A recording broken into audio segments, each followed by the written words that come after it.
साल 1975 में एक फिल्म आई थी शोले। इस फिल्म में जय वीरू यानी अमिताभ बच्चन और धर्मेंद्र की जोड़ी को, उनकी दोस्ती को खूब सराहा गया था और आज की तारीख में भी उनकी दोस्ती के लोग उदाहरण देते नहीं थकते।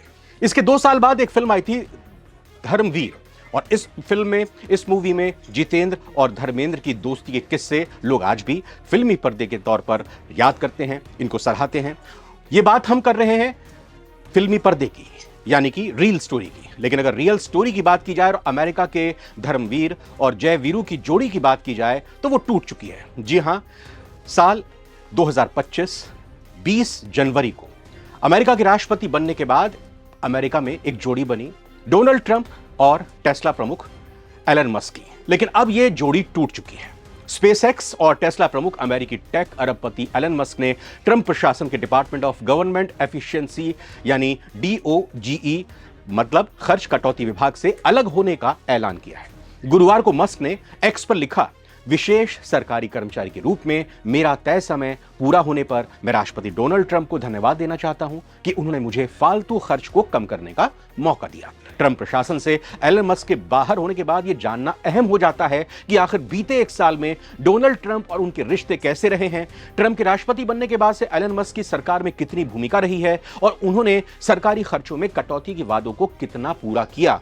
इसके अलावा मस्क के सरकार में शामिल होने से उनके बिजनेस, टेस्ला, स्पेसएक्स और एक्स पर क्या कुछ असर पड़ा, आइए जानते हैं। नमस्कार, बहुत बहुत स्वागत है आप सभी का। सारी दुनिया आप देख रहे हैं नवभारत टाइम्स पर। मैं रविंद्र सिंह आपके साथ। तो एलन मस्क को सरकार में स्पेशल गवर्नमेंट एम्प्लॉय का दर्जा मिला था, जिसके तहत हर साल 130 दिनों तक उन्हें संघीय नौकरी में रहने की इजाजत थी, यानी सरकारी नौकरी में रहने की इजाजत थी। इस साल 20 जनवरी को ट्रंप के शपथ ग्रहण से इस पूरे मामले को जोड़ा जाए तो वैसे भी उनके कार्यकाल की सीमा मई के अंत में खत्म हो जाती, यानी कि उनकी नौकरी जो ट्रंप ने दी थी वो मई को खत्म होने वाली थी लास्ट में।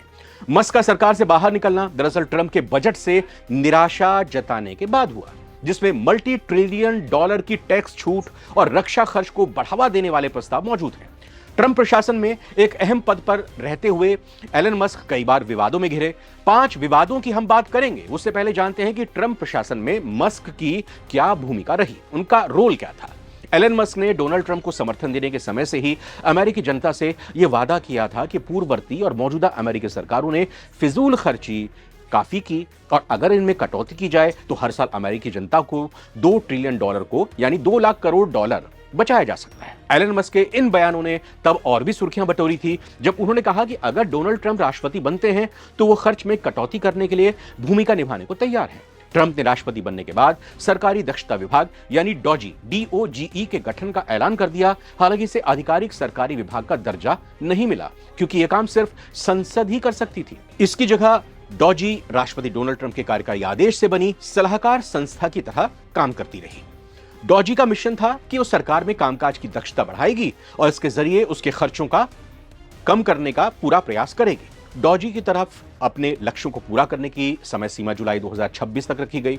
इस दौरान मस्क ने सरकारी खर्च को $2 लाख करोड़ तक कम करने के दावे किए। पहले भी हमने आपको बताया, एलन मस्क ने अमेरिकी जनता से वादे भी बहुत सारे किए थे। सरकार के खर्चों में कटौती का वादा, अमेरिकी के राष्ट्रीय कर्ज में कमी का वादा किया गया, संघीय तकनीक का आधुनिकीकरण। मस्क के वादों का क्या हुआ, यह भी एक बड़ा सवाल है। एलन मस्क ने जिस एक वादे के जरिए डोनाल्ड ट्रंप के साथ DOGE की शुरुआत की थी, उसमें सरकारी खर्च को घटाने का और अमेरिकी सरकार की दक्षता को बढ़ाने का वादा सबसे ऊपर था।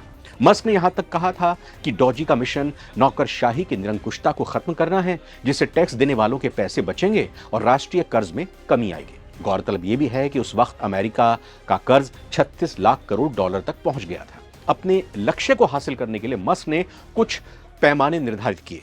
इनमें सरकारी एजेंसियों को बंद करने की बात थी, कई सरकारी कार्यक्रमों की फंडिंग को बंद करने की भी बात थी और बड़े स्तर पर छंटनी जैसे यानी नौकरी से निकालने जैसे कदम भी शामिल थे।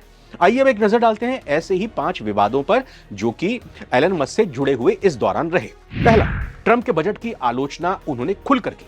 ट्रंप ने बजट विधेयक पेश किया था जिसे बहुत कम अंतर के साथ पिछले हफ्ते यूएस ऑफिस ऑफ रिप्रेजेंटेटिव्स की तरफ से पास किया गया। अब यह बिल सीनेट के पास जाएगा। हालांकि एलन मस्क ने इसकी खूब निंदा की। कैबिनेट बैठकों में नोकझोंक भी यहां पर एलन मस्क की सामने में देखने में आई, क्योंकि अगर हम मार्च की शुरुआत की बात करें तो सरकारी खर्च और कर्मचारियों की संख्या में कटौती करने के एलन मस्क के प्रयासों पर चर्चा करने के लिए कैबिनेट मंत्रियों की एक बैठक बुलाई गई थी।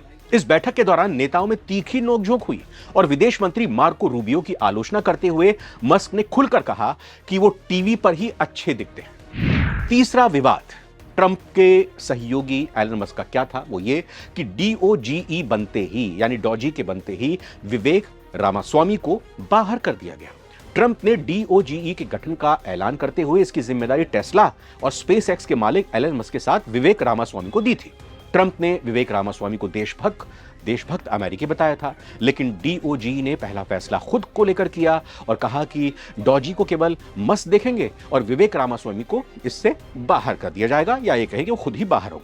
इसके बाद एक और विवाद बहुत महत्वपूर्ण रहा, या कहें कि जो सुर्खी बटोरी एलन मस्क ने अपने इस विवाद की वजह से, वो ये कि संघीय विभागों में कर्मचारियों की छटनी का उन्होंने ऐलान कर दिया था, उस पर काम करना शुरू कर दिया था।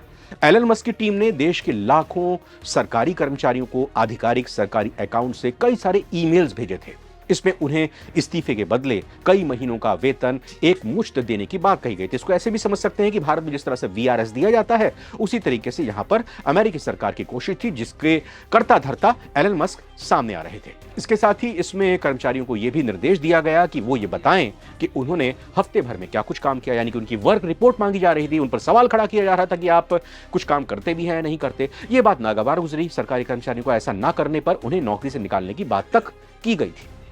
कुछ एजेंसियों ने अपने कर्मचारियों से कहा कि वो इस ईमेल पर ध्यान ना दें, तो इस तरह की टकराव की स्थिति भी बन गई। एक तरफ एलन मस्क ये कहते हैं कि आप अपनी वर्क रिपोर्ट दें, आप जल्दी से जल्दी अपने इस्तीफा पहले ही सौंप दें, आप नौकरी छोड़कर चले जाएं। दूसरी तरफ उनके डिपार्टमेंट्स ने यह कहा कि आप मस्क के इस ईमेल पर ध्यान मत दें, तो यह भी एक टकराव की स्थिति बन गई थी। विवाद एक और था, वो ये कि यूएस एड को अचानक बंद करने का फैसला ले लिया गया। ये यूएस एड क्या है बताते हैं आपको। फरवरी में ट्रंप प्रशासन ने अमेरिकी सरकार की प्रमुख विदेशी सहायता agency United state agency for international development US add को बंद करके उसे विदेश मंत्रालय में शामिल करने का ऐलान किया था। ट्रंप ने एजेंसी पर बड़े पैमाने पर भ्रष्टाचार के आरोप लगाए थे और मस्क ने भी यूएस एड को बंद करने की बात कही थी। जनवरी के अंत में यूएस एड के 2 शीर्ष अधिकारियों को छुट्टी पर भेज दिया गया और एजेंसी की वेबसाइट भी डाउन हो गई थी। यहां पर एक बात और भी जाननी और समझनी जरूरी हो जाती है कि एलन मस्क पर खुद ट्रंप प्रशासन में शामिल होने का क्या कुछ असर पड़ा। सबसे पहले राजनीतिक तौर पर उनके ऊपर क्या असर पड़ा।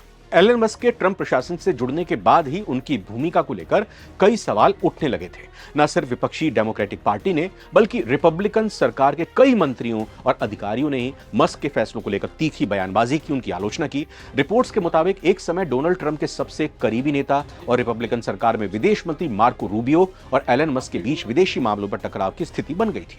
इसके अलावा मस्क जब अलग अलग सरकारी विभागों में छटनी करने के लिए कर्मचारियों से अपने काम की उपलब्धि बताने के लिए कह रहे थे, तभी अमेरिका की संघीय जांच agency federal bureau of investigation यानी एफबीआई के प्रमुख कैश पटेल ने अपने कर्मचारियों को डॉजी के ईमेल का जवाब ना देने की सलाह दी। माना जाता है कि इसके जरिए पटेल ने मस्क को उनके दायरे में रहकर काम करने का संकेत दिया।